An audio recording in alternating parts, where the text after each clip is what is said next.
Welcome back guys on another video and another rally bike build. Today I have the brand new Husqvarna FE 450cc 2021 model. In this particular build, we had to make the bike ready to participate in the Deus Swank Rally of Sardinia. The Deus Swank Rally of Sardinia is an amateur rally event with both Roadbook and GPS. So I'll tell you more about the bike and what we installed on it.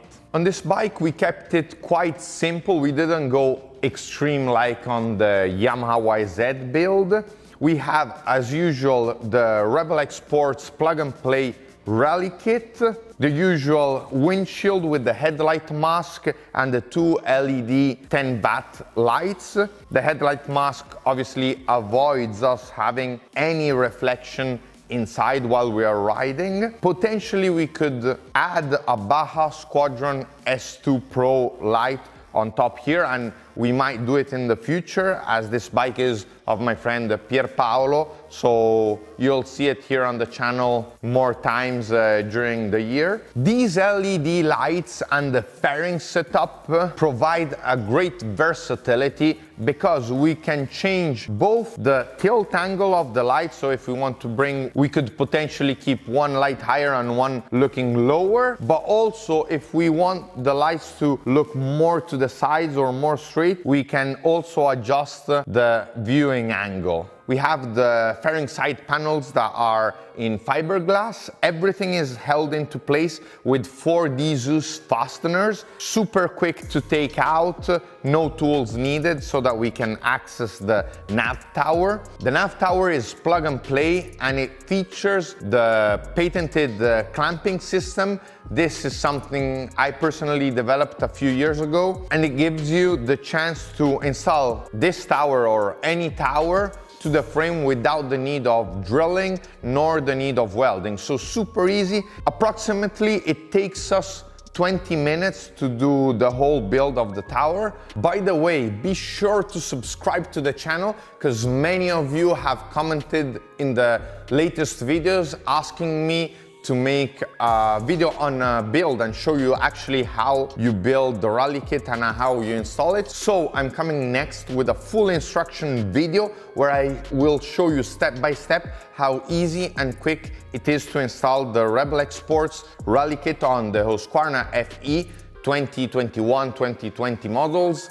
And this applies also for the KTM EXC 2020 and 2021 models. Moving on the other side of the fairing, we see the full cockpit view where we feature a Garmin Zumo XT GPS placed with a special handlebar riser, and on top of this we have the roadbook holder, the MIGTEC roadbook holder, and something really cool, a big news. This is the brand new RNS GFX Tripmaster. This is both a cap repeater and Tripmaster, but the feature I really love is the fact it has two Tripmasters, which means one goes with the wheel sensor and one goes with the GPS, featuring an internal antenna, so no need to place any external antenna anywhere. The screen is very big, the numbers are huge, it's backlit, so in case of night riding, we will always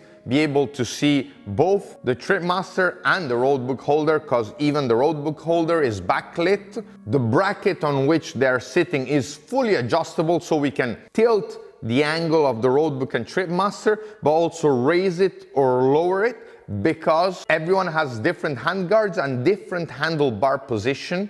For this reason, having an adjustable system lets you maintain the same steering angle you have on the enduro bike by just slightly adjusting it. And I'll quickly show you how the handguard goes below the roadbook motor and we have the full steering. This will be particularly important because in Sardinia it's gonna be a tight rally, very technical sections, so we wanted to keep the bike as light as possible and as simple as possible. Also, another important thing is the fact that the roadbook holder and the Tripmaster all this weight is very close to the handlebar, so the feeling you have when riding is like you're riding almost the enduro bike, because thanks also to the frame clamp, all the weight is distributed nicely on the frame and not on the handlebar. Below here we have the position for 2 on-off switches and for the USB ports. In this case we didn't install them because we wanted to keep everything as simple as possible, and when the bike turns on,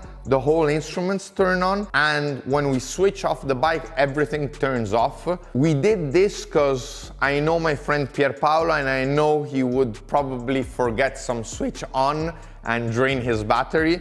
With this solution, you won't have to worry about anything and just ride. Furthermore, to put the USB ports would be senseless on Pierpaolo's bike, because I know he probably ends up losing his phone and every rally he takes part or breaking it, so no need to charge any device. Behind the Roadbook bracket we have the placement for any antennas, and as this kit meets the FIM regulations and Dakar regulations, this kit can be used other than adventure riding, also for professional rally racing. So here we can place all the antennas of the ERTF, GPS and ERITRAC. Behind, in the lower position, we have this bracket that has multiple purposes. In fact, it has many little holes so that we can place zip ties to hold anything we want. I usually use it to carry spare levers because they're here in a nice protected position out of the way,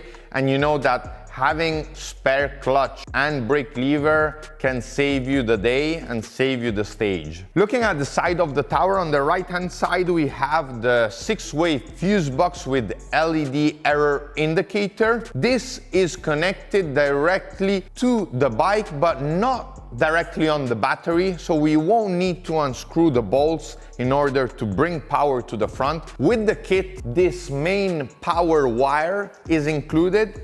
It has this plug and goes under the seat. We have a spare connector that they're doing nothing, and we will plug in this connector, so no need to unscrew bolts of the battery when you happen maybe to lose them, and it's always a bit tricky fiddling with the battery. With this we will just plug it in. It's in gray color so that we will always be able to see exactly which is the power cable. In case we have something going wrong with it, it will be easy to substitute or to try and understand if maybe the cable broke. On the other side of the wire, we have even written tower, so you can't go wrong and plug these into the battery. And on these two wires, one is the ground and one is the power, we have written fuse box, because this goes bolted on the fuse box, and this goes bolted on any place on the tower because it's the ground, so we will place all the grounds bolted on the tower as it's aluminium.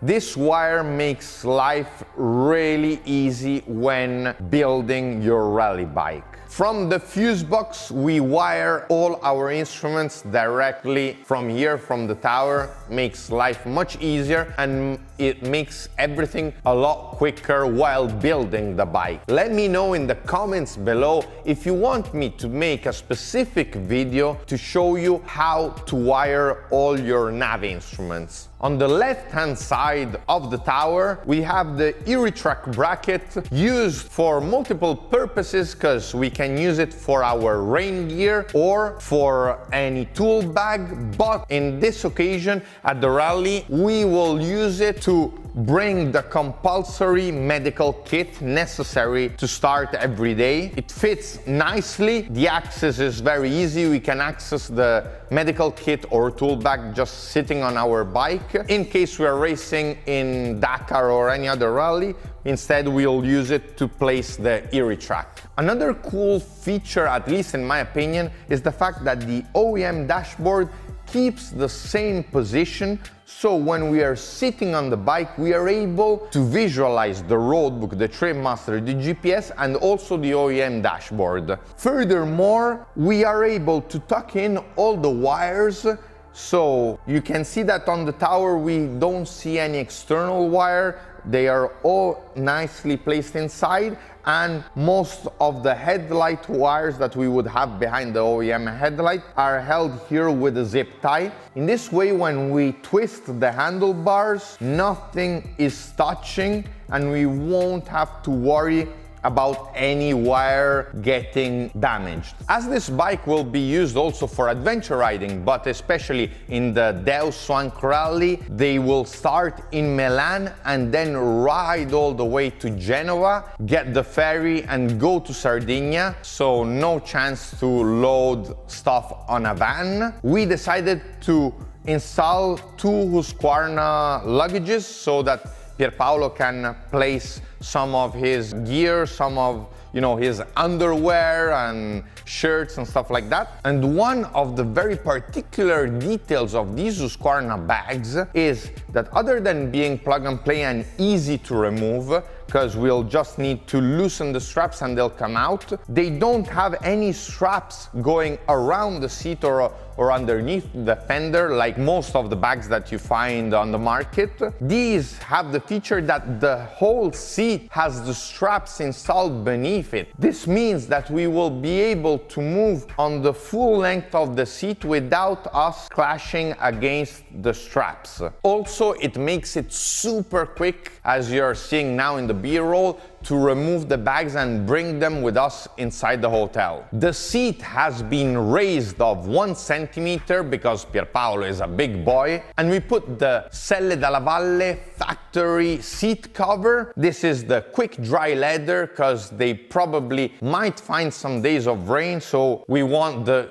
seat to dry very quickly. We have the camels, the rear bumps, but differently from the other preparations I did, where we usually keep the same material for the camels. In Sardinia, there might be mud and this bike will be primarily used here in Europe, so we made the camels with a different texture material. This will provide even more grip when you're sliding behind on the seat, but as always we have the layer of memory foam underneath, so for the land liaison from Milan to Genova, while he's on the highway he will manage to sit back here and be comfortable. Furthermore, we also put the time card pocket because he'll be going on the highway, so to pay the tolls and keep his cards and stuff, he'll place them here in the time card pocket, but also he'll place the time card once the special stages start.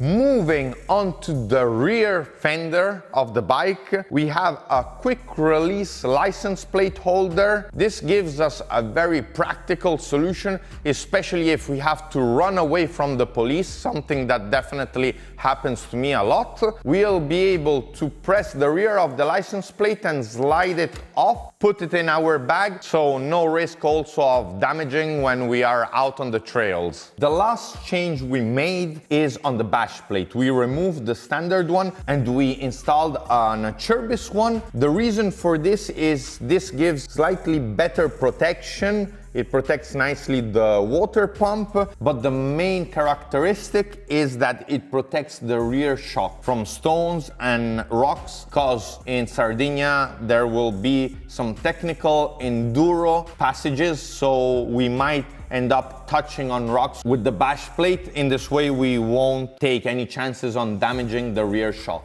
The very last detail we took care of was designing a very simple graphic for the fairing side panels, because the whole bike has a very simple design, so we kept it simple. I must say I'm not 100% satisfied on this design, but we had very limited time because I had to build this bike in a matter of 2 days, so we'll do a better job on the design in the future. Also because I have some big news, I'm partnering with one of the leading sticker companies in the world. I'm very excited on this because in the future you'll see some specific designs being made on my rally bike builds. As always, you find down the link in the description of all the accessories and the rally kit if you are interested in having more information or in ordering any of these parts. In general, I'm pretty happy with this build because it's simple but very effective. It can be applied to anyone that wants to either rally racing